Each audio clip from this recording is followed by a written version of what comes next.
Hello friends, ਮੈਂ ਦੀਪਿਕਾ ਗੁਜਰਾਲ ਤੁਹਾਡਾ ਆਪਣੇ ਚੈਨਲ ਸਟੱਡੀ ਗੁਜਰਾਲ ਵਿੱਚ ਤੁਹਾਡਾ ਸਵਾਗਤ ਕਰਦੀ ਹਾਂ।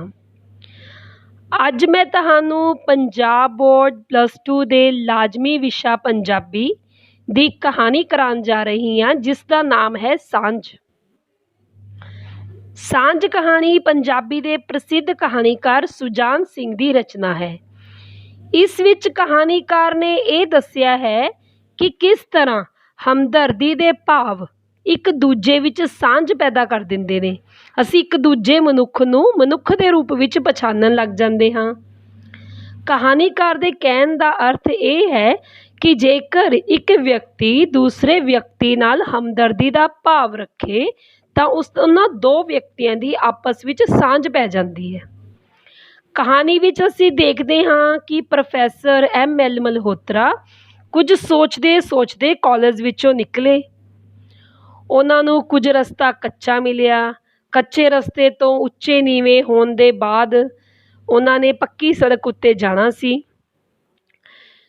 ਜੇਠ ਦੀ ਦੁਪਹਿਰ ਸੀ, ਭਾਵੇਂ ਬੀਤ ਚੁੱਕੀ ਸੀ, ਪਰ ਗਰਮੀ ਆਪਣੇ ਪੂਰੇ ਜੋਬਨ ਦਿਖਾ ਰਹੀ ਸੀ, ਯਾਨੀ ਉਸ ਦਿਨ ਬਹੁਤ ਜ਼ਿਆਦਾ ਗਰਮੀ ਸੀ।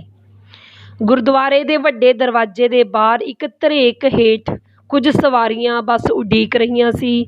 ਕੁਝ ਸਵਾਰੀਆਂ ਬੱਸ ਸਟੈਂਡ ਵਿੱਚ ਵੀ ਖਲੋਤੀਆਂ ਹੋਈਆਂ ਸਨ। ਅੱਗੇ ਜਿਹੜੀ ਸੜਕ ਸੀ ਉਹ ਢਲਾਣ ਵਾਲੀ ਸੀ, ਜਿਸ ਨੂੰ ਬਹੁਤ ਹੀ ਤੇਜ਼ੀ ਨਾਲ ਪਾਰ ਕੀਤਾ ਪ੍ਰੋਫੈਸਰ ML ਮਲਹੋਤਰਾ ਜੀ ਨੇ।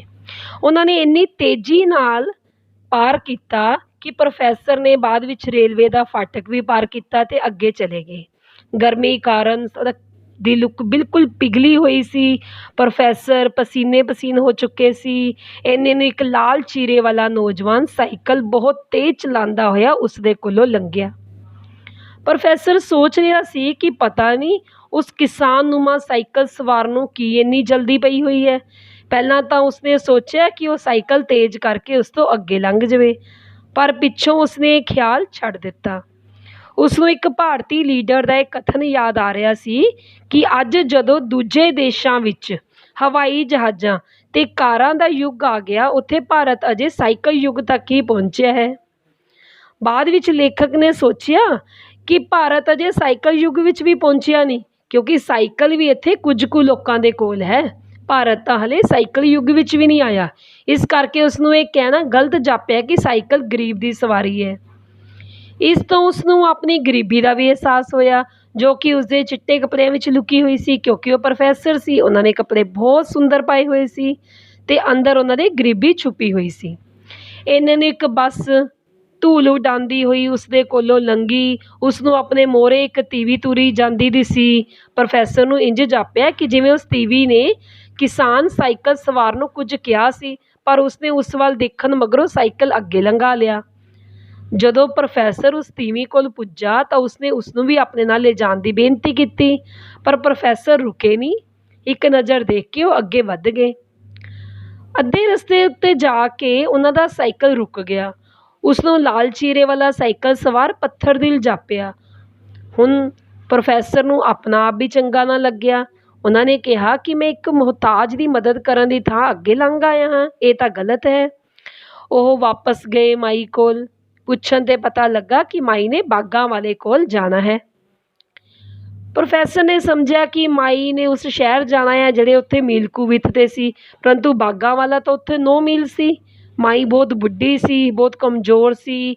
ਉਸਨੂੰ ਦਿਸਦਾ ਵੀ ਚੰਗੀ ਤਰ੍ਹਾਂ ਨਹੀਂ ਸੀ। ਉਹ ਨੰਗੀ ਪੈਰੀ ਪਤਾ ਨਹੀਂ ਉਸ ਜਲਦੀ ਹੋਈ ਧੁੱਪ ਵਿੱਚ ਕਿਉਂ ਇੱਥੇ ਰੁਕੀ ਹੋਈ ਸੀ। ਉਸ ਦੀ ਸੁੱਥਣ ਗੰਦੀ ਸੀ। 100 ਟਾਕੀਆਂ ਲੱਗੀਆਂ ਹੋਈਆਂ ਸਨ। ਉਸ ਦਾ ਕਮੀਜ਼ ਵੀ ਮੈਲ ਨਾਲ ਭਰਿਆ ਹੋਇਆ ਸੀ। ਉਸ ਦੇ ਸਿਰ ਉੱਤੇ ਤੰਦੋ ਤੰਦ ਹੋਈ ਚੁੰਨੀ ਸੀ। ਉਸ ਦੇ ਸਰੀਰ ਉੱਤੇ ਗੰਦਾ ਪਸੀਨਾ ਦੇਖ ਕੇ ਪ੍ਰੋਫੈਸਰ ਦਾ ਦਿਲ ਮਿਚਕ ਗਿਆ। ਪ੍ਰੋਫੈਸਰ ਨੇ ਉਸਨੂੰ ਕਿਹਾ ਕਿ ਉਸਨੇ ਤਾਂ ਸਿਰਫ ਅਗਲੇ ਸ਼ਹਿਰ ਜਾਣਾ, ਜੋ ਕਿ ਉੱਥੋਂ ਕੇਵਲ 1 ਮੀਲ ਹੈ। ਉਸਨੇ ਸੋਚਿਆ ਕਿ ਉਹ ਆਪੇ ਨਾ ਕਰ ਦੇਗੀ, ਪਰ ਉਹ ਬੋਲੀ ਕਿ ਉਹ ਉਸਨੂੰ ਉਸੇ ਤੱਕ ਹੀ ਲੈ ਜਾਵੇ। ਤੀਵੀਂ ਨੇ ਕਿਹਾ ਕਿ ਜਿਸ ਸ਼ਹਿਰ ਤੁਸੀਂ ਜਾਣਾ ਮੈਨੂੰ ਉੱਥੇ ਤੱਕ ਹੀ ਲੈ ਜਾਓ। ਹੁਣ ਪ੍ਰੋਫੈਸਰ ਨੇ ਆਪਣੇ ਆਪ ਨੂੰ ਫਸਿਆ ਅਨੁਭਵ ਕੀਤਾ। ਬੁੱਢੀ ਆਪੇ ਸਾਈਕਲ ਉੱਤੇ ਬੈਠ ਨਹੀਂ ਸਕਦੀ ਸੀ। ਪ੍ਰੋਫੈਸਰ ਨੇ ਇੱਕ ਚੀਚੀ ਵੱਟ ਕੇ ਉਸਦੇ ਗੰਦੇ ਤੇ ਪਾਟੇ ਹੋਏ ਖੇਸ ਵਾਲਾ ਗੰਦਾ ਥੈਲਾ ਸਾਈਕਲ ਦੇ ਮੋਹਰੇ ਟੰਗਿਆ ਤਾਂ ਉਸਨੂੰ ਆਪਣੀ ਬਾਂਹ ਦਾ ਸਹਾਰਾ ਦੇ ਕੇ ਕੈਰੀਅਰ 'ਤੇ ਬਿਠਾਇਆ। ਲੇਖਕ ਨੂੰ ਪਤਾ ਲੱਗਿਆ ਕਿ ਬੁੱਢੀ ਦਾ ਕੋਈ ਅੰਗ ਸਾਕ ਨਹੀਂ ਹੈ। ਉਹ ਪਿੰਡ ਵਿੱਚ ਇਕੱਲੀ ਰਹਿੰਦੀ ਹੈ। ਉਸ ਪਿੰਡ ਵਿੱਚ ਇੱਕ ਝੁੱਗੀ ਤੋਂ ਸਿਵਾਏ ਉਸਦਾ ਕੁਝ ਹੈ ਹੀ ਨਹੀਂ। ਉਹ ਜੇਠ ਦੀ ਸੰਗਰਾਂਦ 'ਤੇ 13-14 ਮੀਲ ਤੁਰ ਕੇ ਗੁਰਦੁਆਰੇ ਆਈ ਸੀ। ਜੇਕਰ ਉਸਨੂੰ ਆਂਢ ਗੁਆਂਢ ਦੇ ਦਿੰਦੇ ਤਾਂ ਉਹ ਖਾ ਲੈਂਦੀ, ਪਰ ਮੰਗਣ ਨਹੀਂ ਸੀ ਜਾਂਦੀ। ਪ੍ਰੋਫੈਸਰ ਨੂੰ ਇਹ ਗੱਲ ਬਹੁਤ ਚੰਗੀ ਲੱਗੀ ਕਿ ਉਹ ਤੀਵੀਂ ਮੰਗਣ ਨਹੀਂ ਜਾਂਦੀ ਸੀ। ਪ੍ਰੋਫੈਸਰ ਆਪਣੇ ਘਰ ਦੀ ਗਰੀਬੀ ਕਾਰਨ ਉਸਨੂੰ ਆਪਣੇ ਘਰ ਲਿਜਾਣ ਜੋਗਾ ਵੀ ਨਹੀਂ ਸੀ। ਉਹ ਉਸਨੂੰ ਕਿਰਾਇਆ ਦੇ ਕੇ ਬੱਸ ਵਿੱਚ ਬਿਠਾਉਣ ਜੋਗਾ ਵੀ ਨਹੀਂ ਸੀ, ਕਿਉਂਕਿ ਅੰਗਰੇਜ਼ੀ ਮਹੀਨੇ ਦੇ ਮੁਤਾਬਿਕ ਅੰਤ ਵਾਲੇ ਦਿਨ ਚੱਲ ਰਹੇ ਸੀ। ਉਸਦੀ ਜੇਬ ਵਿੱਚ ਮਸਾਂ 30 ਪੈਸੇ ਸੀ, ਜੋ ਕਿ ਕਿਰਾਏ ਲਈ ਕਾਫੀ ਨਹੀਂ ਸੀ। ਉਸਨੂੰ ਯਾਦ ਆਇਆ ਕਿ ਉਸਦਾ ਬੱਚਾ ਰਸ ਲੈ ਕੇ ਖਾਣਾ ਚਾਹੁੰਦਾ ਆ, ਅਤੇ ਜੇਕਰ ਉਹ ਆਪਣੇ ਬੱਚੇ ਦੀ ਇਹ ਇੱਛਾ ਵੀ ਨਹੀਂ ਪੂਰੀ ਕਰ ਸਕਦਾ ਤਾਂ ਗੱਲ ਕੀ ਹੋਈ। ਅਸਲ ਗੱਲ ਇਹ ਹੈ ਕਿ ਪ੍ਰੋਫੈਸਰ ਕੋਲ ਪੈਸੇ ਘੱਟ ਸੀ। ਉਹ ਤੀਵੀਂ ਦੀ ਮਦਦ ਤਾਂ ਕਰਨਾ ਚਾਹੁੰਦੇ ਸੀ, ਪਰ ਉਹ ਪੈਸੇ ਨਾਲ ਕਰ ਨਹੀਂ ਸਕੇ, ਕਿਉਂਕਿ ਉਹਨਾਂ ਦੇ ਪੁੱਤਰ ਨੇ ਉਸ ਦਿਨ ਰਸ ਖਾਣ ਦੀ ਮੰਗ ਕੀਤੀ ਸੀ। ਉਹ ਸੋਚ ਰਿਹਾ ਸੀ ਕਿ ਜੇਕਰ ਉਸ ਬੁੱਢੀ ਵਰਗਿਆਂ ਦੀ ਕੋਈ ਮਦਦ ਨਹੀਂ ਕਰੂਗਾ ਤਾਂ ਫਿਰ ਉਹ ਮੰਗਤੇ ਹੀ ਬਣਨਗੇ। ਉਸਨੇ ਕਿਸੇ ਤੋਂ ਪੈਸੇ ਮੰਗ ਕੇ ਮਾਈ ਨੂੰ ਬਾਗਾਂ ਵਾਲੇ ਦੀ ਟਿਕਟ ਲੈ ਕੇ ਦੇਣ ਬਾਰੇ ਸੋਚਿਆ, ਪਰ ਉਸਨੂੰ ਇਹ ਗੱਲ ਵੀ ਆਪਣੇ ਸਵੈਮਾਨ ਦੇ ਵਿਰੁੱਧ ਜਾਪੀ। ਪ੍ਰੋਫੈਸਰ ਨੇ ਸੋਚਿਆ ਕਿ ਮੈਂ ਕਿਸੇ ਕੋਲੋਂ ਪੈਸੇ ਕਿਵੇਂ ਮੰਗਾਂ, ਕਿਸੇ ਨੂੰ ਕਿਸ ਤਰ੍ਹਾਂ ਪਤਾ ਲੱਗੇਗਾ ਕਿ ਮੇਰੇ ਕੋਲ ਇੰਨੇ ਪੈਸੇ ਵੀ ਨਹੀਂ ਹੈ। ਉਹ ਮਾਈ ਨੂੰ ਬਾਗਾਂ ਵਾਲੇ ਤੱਕ ਆਪਣੇ ਸਾਈਕਲ ਉੱਤੇ ਛੱਡ ਕੇ ਆਉਣ ਦਾ ਫੈਸਲਾ ਇਹ ਵੀ ਨਹੀਂ ਕਰ ਸਕੇ, ਕਿਉਂਕਿ ਇੱਕ ਤਾਂ ਉਹ ਬੁਢਾਪੇ ਵਿੱਚ ਸੀ ਅਤੇ ਦੂਸਰੇ ਉਹ ਭੁੱਖੇ ਸੀ। ਫਿਰ ਥੱਕ ਕੇ ਉਹਨਾਂ ਨੂੰ ਟਿਊਸ਼ਨ ਪੜ੍ਹਾਉਣ ਦੀ ਤਿਆਰੀ ਨਹੀਂ ਸੀ ਕਰ ਸਕਣੀ। ਸ਼ਹਿਰ ਦੇ ਮੋੜ 'ਤੇ ਆ ਕੇ ਪ੍ਰੋਫੈਸਰ ਨੇ ਮਾਈ ਨੂੰ ਉਤਾਰਿਆ, ਉਸਨੂੰ ਉਸਦਾ ਥੈਲਾ ਦੇ ਦਿੱਤਾ।